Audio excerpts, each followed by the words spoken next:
Gillingham began yesterday's game out of the playoffs and on the back foot, and almost immediately went a goal behind when Steve Elliott thumped home Danny Andrews' corner from close range.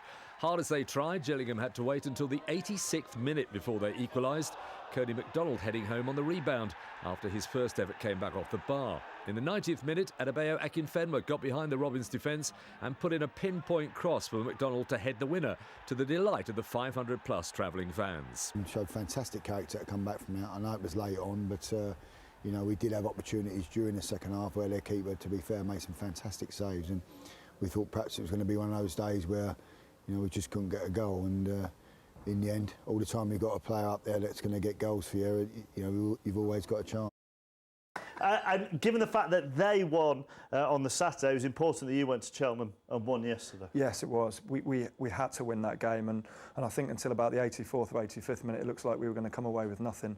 It was a difficult game, wasn't it? You were saying to us before, because of the pitch. I mean, Cheltenham like to play football, you like to play football, but you both really had to launch it yesterday. Yeah, completely.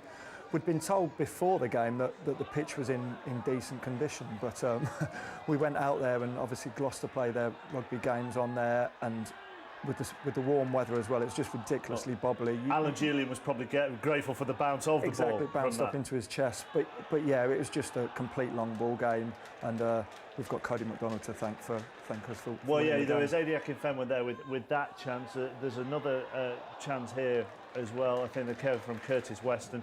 And then, as you say, Cody MacDonald had that header cleared off the line, and then with 4 minutes to go, he came into his own. Then this happens, and this is just fantastic reactions from Cody. He gets the first header, just reaches and gets it against the bar, but then while the boots are flying, he gets his head in there, and it's a fantastic goal. Is he a brave lad?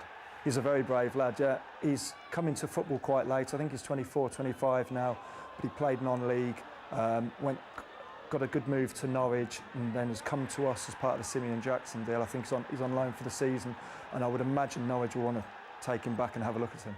How's his partnership with Akinfenwa? I tell you what, tell me about that after this, because me and Brighty noticed this. This was a last gasp chance by Cheltenham to get an equaliser, which ricochets off Alan Julian's post, and then you somehow seem to want to take credit because you go for a kiss off him at the end. What part did you play in that ball? We have a little hug. I told him the ball was going wide. All right. The partnership between Cody MacDonald and Akinfenwa then? Yeah, it's fantastic. They've got a great understanding. I think Cody's got 22, and I think Bayo's got 10 or 11 goals. So, yeah, over 30 goals between them. They're fantastic. Bayo takes a lot of the heat, takes a lot of the bashes, a lot of the punishment, and Cody works off it.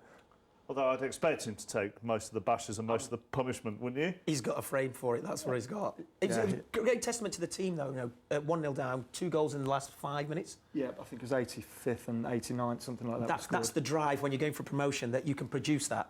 And I think it's momentum, and the coaching staff will say that to them. This is what we have to keep going. What are you talking about in training and team meetings at the moment? Are you talking about cementing a playoff place? Are you talking about making that late push for automatic? We're not massively talking about anything specific. Okay. We are really bad cliche, but we are taking it one game at a time. And it was Cheltenham last night. We were so pleased to come away with a win there, and now we move on to Hereford's the next game.